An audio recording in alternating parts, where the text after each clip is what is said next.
ಕೇಂದ್ರ ಸಚಿವ ಎಚ್.ಡಿ. ಕುಮಾರಸ್ವಾಮಿಗೆ ಮತ್ತೆರಡು ಜವಾಬ್ದಾರಿಯನ್ನ ಕೊಡಲಾಗಿದೆ. ಎಚ್.ಡಿ.ಕೆಗೆ ಹೆಚ್ಚಿನ ಜವಾಬ್ದಾರಿಯನ್ನ ಪ್ರಧಾನಿ ನರೇಂದ್ರ ಮೋದಿ ಅವರು ಕೊಟ್ಟಿದ್ದಾರೆ. ಕಾರಣ ಬೃಹತ್ ಕೈಗಾರಿಕಾ ಇಲಾಖೆಯಲ್ಲಿ ದಕ್ಷತೆಯಿಂದ ಇಲಾಖೆಯನ್ನ ನಿರ್ವಹಣೆ ಮಾಡಿದ್ರು ಅನ್ನೋ ಕಾರಣಕ್ಕೋಸ್ಕರ ಈಗ ಹೆಚ್ಚುವರಿ ಜವಾಬ್ದಾರಿಯನ್ನ ಪ್ರಧಾನಿ ನರೇಂದ್ರ ಮೋದಿ ಎಚ್.ಡಿ. ಕುಮಾರಸ್ವಾಮಿ ಅವರಿಗೆ ಕೊಟ್ಟಿದ್ದಾರೆ. ಒಂದು ರೇರ್ ಅರ್ತ್ ಕಾರಿಡಾರ್ ಅನುಷ್ಠಾನದ ಜವಾಬ್ದಾರಿ, ಮತ್ತೊಂದು ಮೂಲಸೌಕರ್ಯ ಉಪಕರಣಗಳ ಉತ್ಪಾದನಾ ಯೋಜನೆಯ ಹೊಣೆ. ಈ ಎರಡು ಹೆಚ್ಚುವರಿ ಜವಾಬ್ದಾರಿಯನ್ನ ಕುಮಾರಸ್ವಾಮಿ ಅವರ ಹೆಗಲಿಗೆ ಹೊರಿಸಲಾಗಿದೆ. ಎರಡು ಮಹತ್ವದ ಜವಾಬ್ದಾರಿಗಳು. ಕೇಂದ್ರದ ಮಹತ್ವದ ಯೋಜನೆ, ಈ ಯೋಜನೆ ಅನುಷ್ಠಾನಕ್ಕೆ ತರಬೇಕು ಅನ್ನುವಂತಹ ಜವಾಬ್ದಾರಿಯನ್ನ ಎಚ್.ಡಿ. ಕುಮಾರಸ್ವಾಮಿ ಅವರಿಗೆ ಕೊಡಲಾಗಿದೆ. ಅಪರೂಪದ ಖನಿಜಗಳ ಉತ್ಪಾದನಾ ಯೋಜನೆ ರೇರ್ ಅರ್ತ್ ಕಾರಿಡಾರ್ ಇದು. ನಿರ್ಮಾಣ ಮತ್ತು ಮೂಲಸೌಕರ್ಯ ಉಪಕರಣಗಳ ಉತ್ಪಾದನಾ ಯೋಜನೆ, ಈ ಎರಡು ಹೆಚ್ಚುವರಿ ಜವಾಬ್ದಾರಿ ಈಗ ಕೇಂದ್ರ ಸಚಿವ ಕುಮಾರಸ್ವಾಮಿ ಅವರ ಹೆಗಲಿಗೆ. ಕೇಂದ್ರದ ಮಹತ್ವದ ಯೋಜನೆ ಅನುಷ್ಠಾನ ತರುವ ನಿಟ್ಟಿನಲ್ಲಿ ಕುಮಾರಸ್ವಾಮಿ ಅವರಿಗೆ ಹೆಚ್ಚುವರಿ ಜವಾಬ್ದಾರಿ ಕೊಡಲಾಗಿದೆ. ಈಗಾಗಲೇ ಬೃಹತ್ ಕೈಗಾರಿಕಾ ಇಲಾಖೆಯಲ್ಲಿ ದಕ್ಷ ನಿರ್ವಹಣೆ ಮಾಡದಂತಹ ಹಿನ್ನೆಲೆಯಲ್ಲಿ ಪ್ರಧಾನಿ ನರೇಂದ್ರ ಮೋದಿ ಕುಮಾರಸ್ವಾಮಿ ಅವರಿಗೆ ಈ ಎರಡು ಹೆಚ್ಚುವರಿ ಹೊಣೆಯನ್ನ ಕೊಟ್ಟಿದ್ದಾರೆ. ಅಪರೂಪದ ಖನಿಜಗಳ ಉತ್ಪಾದನೆ ಮತ್ತು ಬಳಕೆಗೆ ಹೊಸ ಯೋಜನೆಗೆ ಕೇಂದ್ರ ಸರ್ಕಾರ ಮುಂದಾಗಿದೆ. ಅದರ ಅನುಷ್ಠಾನವೂ ಕೂಡ ಅಷ್ಟೇ ಜವಾಬ್ದಾರಿಯಾಗಿ ಆಗಬೇಕು. ಹಾಗಾಗಿ ಅದರ ಹೊಣೆ ಈಗ ಕುಮಾರಸ್ವಾಮಿ ಅವರ ಮೇಲೆ.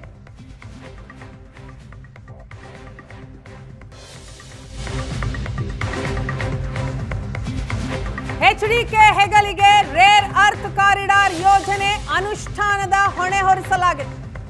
ಕೇಂದ್ರ ಬಜೆಟ್ನಲ್ಲಿ ಘೋಷಣೆಯಾಗಿದ್ದಂತಹ ರೇರ್ ಅರ್ತ್ ಕಾರಿಡಾರ್ ಯೋಜನೆ ಬಜೆಟ್ನಲ್ಲಿ ಘೋಷಣೆ ಆಗಿದೆ. ಒಡಿಶಾ, ಆಂಧ್ರ, ತಮಿಳುನಾಡು ಮತ್ತು ಕೇರಳದಲ್ಲಿ ರೇರ್ ಅರ್ತ್ ಕಾರಿಡಾರ್ ಯೋಜನೆ ಅನುಷ್ಠಾನ ಆಗಬೇಕು. ಅಪರೂಪದ ಖನಿಜಗಳ ಉತ್ಪಾದನೆ ಮತ್ತು ಬಳಕೆಗೆ ಹೊಸ ಯೋಜನೆ ಕೇಂದ್ರ ಸರ್ಕಾರದಿಂದ ಆಗಿದೆ. 4 ರಾಜ್ಯಗಳಲ್ಲಿ ಅಪರೂಪದ ಖನಿಜಗಳ ಗಣಿಗಾರಿಕೆಯನ್ನ ಘೋಷಿಸಿದೆ ಕೇಂದ್ರ. ಕೇಂದ್ರದ ಮಹತ್ವದ ಯೋಜನೆ ಇದು. ಈ ಎರಡೂ ಯೋಜನೆ ಅನುಷ್ಠಾನದ ಜವಾಬ್ದಾರಿ ಈಗ ಕುಮಾರಸ್ವಾಮಿ ಅವರ ಮೇಲೆ. 7,280 ಕೋಟಿ ರೂಪಾಯಿ ಮೊತ್ತದ ಅಪರೂಪದ ಖನಿಜಗಳ ಯೋಜನೆ ಇದು. ಅಪರೂಪದ ಖನಿಜಗಳಿಗಾಗಿ ವಿದೇಶಿ ಅವಲಂಬನೆ ತಗ್ಗಿಸುವಂತಹ ಮಹತ್ವದ ಯೋಜನೆ ಇದಾಗಿದೆ. ಅಪರೂಪದ ಖನಿಜ ಕ್ಷೇತ್ರದ ಯೋಜನೆ. ಈ ಕ್ಷೇತ್ರದಲ್ಲಿ ಆತ್ಮನಿರ್ಭರತೆ ಸಾಧಿಸೋದಕ್ಕೆ ಎಚ್.ಡಿ. ಕುಮಾರಸ್ವಾಮಿ ಅವರಿಗೆ ನೇತೃತ್ವವನ್ನ ವಹಿಸಲಾಗಿದೆ. ಅನುಷ್ಠಾನದ ಹೊಣೆ ನಾವು ನೋಡ್ತಾ ಇದ್ದೀವಿ. ರೇರ್ ಅರ್ತ್ ಕಾರಿಡಾರ್ ಯೋಜನೆ ಅನುಷ್ಠಾನದ ಹೊಣೆ ಎಚ್.ಡಿ.ಕೆ ಅವರ ಹೆಗಲಿಗೆ. ಕೇಂದ್ರ ಬಜೆಟ್ನಲ್ಲಿ ಘೋಷಣೆ ಆಗಿದ್ದಂತಹ ಮಹತ್ವದ ಯೋಜನೆ ಇದು. ಒಡಿಶಾ, ಆಂಧ್ರ, ತಮಿಳುನಾಡು ಮತ್ತು ಕೇರಳದಲ್ಲಿ ರೇರ್ ಅರ್ತ್ ಕಾರಿಡಾರ್ ಯೋಜನೆ ಅನುಷ್ಠಾನ ಆಗಬೇಕು. ಅಪರೂಪದ ಖನಿಜಗಳ ಉತ್ಪಾದನೆ ಮತ್ತು ಬಳಕೆಗೆ ಜಾರಿಗೆ ತರಲಾಗ್ತಾ ಇರುವಂತಹ ಹೊಸ ಯೋಜನೆ. 4 ರಾಜ್ಯಗಳಲ್ಲಿ ಅಪರೂಪದ ಖನಿಜಗಳ ಗಣಿಗಾರಿಕೆಗೆ ಈ ಯೋಜನೆಯನ್ನ ಘೋಷಿಸಿದೆ ಕೇಂದ್ರ ಸರ್ಕಾರ.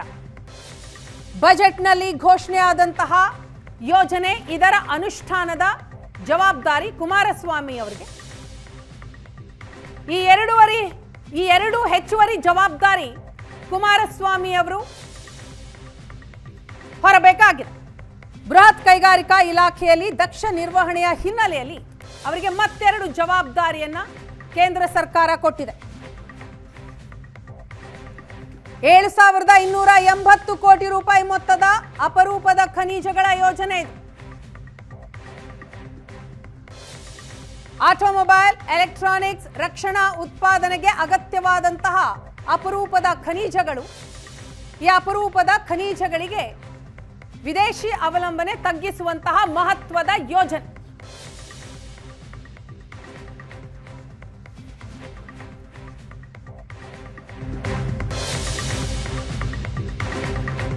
ಮೂಲಸೌಕರ್ಯ ಉಪಕರಣ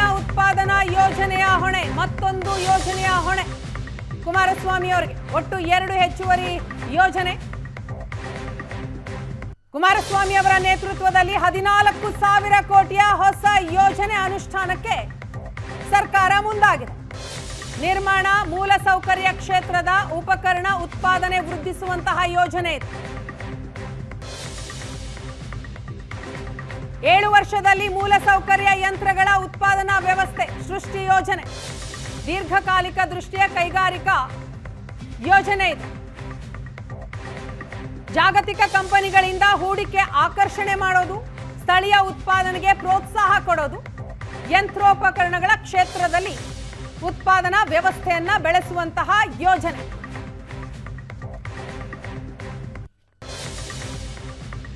ರಸ್ತೆ, ರೈಲ್ವೆ ಮಾರ್ಗ, ಗಣಿಗಾರಿಕೆ, ಇಂಧನ ವಲಯಕ್ಕೆ ಅಗತ್ಯವಾದಂತಹ ಯಂತ್ರಗಳ ಅಭಿವೃದ್ಧಿ ಪಡಿಸೋದು, ಉತ್ಪಾದನಾ ಕ್ಷೇತ್ರದಲ್ಲಿ ಭಾರತದ ಸಾಮರ್ಥ್ಯ ವೃದ್ಧಿಸುವ ಯೋಜನೆ. ಇದರ ಹೊಣೆ ಇನ್ಮುಂದೆ ಕುಮಾರಸ್ವಾಮಿ ಅವರಿಗೆ.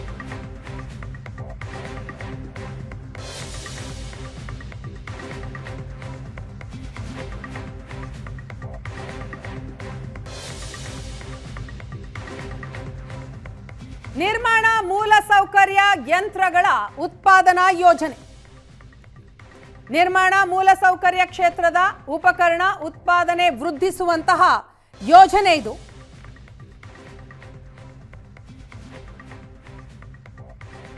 ಎಚ್.ಡಿ. ಕುಮಾರಸ್ವಾಮಿ ಅವರ ನೇತೃತ್ವದಲ್ಲಿ 14,000 ಕೋಟಿಯ ಹೊಸ ಯೋಜನೆ ಅನುಷ್ಠಾನ ಆಗ್ತಾ ಇದೆ. ಮೋದಿ ಸರ್ಕಾರದಿಂದ ಕೈಗಾರಿಕಾ ಕ್ಷೇತ್ರವನ್ನ ಸಶಕ್ತಗೊಳಿಸುವಂತಹ ಮಹತ್ವದ ಯೋಜನೆ ಇದು.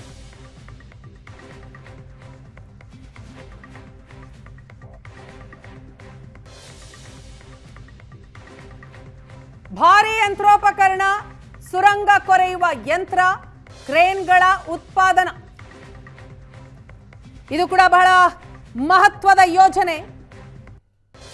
ವಿದೇಶಿ ಅವಲಂಬನೆಯನ್ನ ತಗ್ಗಿಸಿ ದೇಶದಲ್ಲೇ ಭಾರಿ ಯಂತ್ರಗಳ ಉತ್ಪಾದನೆಗೆ ಒತ್ತು ನೀಡುವ ಹಿನ್ನೆಲೆಯಲ್ಲಿ ಅನುಷ್ಠಾನಗೊಳಿಸಲಾಗ್ತಾ ಇರುವಂತಹ ಯೋಜನೆ.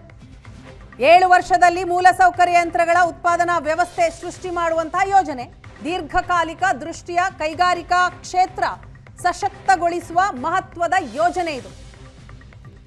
ಇನ್ನು ಜಾಗತಿಕ ಕಂಪನಿಗಳಿಂದ ಹೂಡಿಕೆ ಆಕರ್ಷಣೆ ಮಾಡೋದು, ಸ್ಥಳೀಯ ಉತ್ಪಾದನೆಗೆ ಪ್ರೋತ್ಸಾಹ ನೀಡುವ ಉದ್ದೇಶವೂ ಕೂಡ ಇದೆ. ಯಂತ್ರೋಪಕರಣಗಳ ಕ್ಷೇತ್ರದಲ್ಲಿ ಉತ್ಪಾದನಾ ವ್ಯವಸ್ಥೆಯನ್ನ ಬೆಳೆಸುವ ಯೋಜನೆ ಇದಾಗಿದೆ. ರಸ್ತೆ, ರೈಲ್ವೆ ಮಾರ್ಗ, ಗಣಿಗಾರಿಕೆ, ಇಂಧನ ವಲಯಕ್ಕೆ ಅಗತ್ಯವಾದ ಯಂತ್ರಗಳ ಅಭಿವೃದ್ಧಿಪಡಿಸೋದು, ಉತ್ಪಾದನಾ ಕ್ಷೇತ್ರದಲ್ಲಿ ಭಾರತದ ಸಾಮರ್ಥ್ಯವನ್ನ ವೃದ್ಧಿಸುವ ಯೋಜನೆ ಇದು. ಇದರ ಹೊಣೆ ಕುಮಾರಸ್ವಾಮಿ ಅವರ ಮೇಲೆ.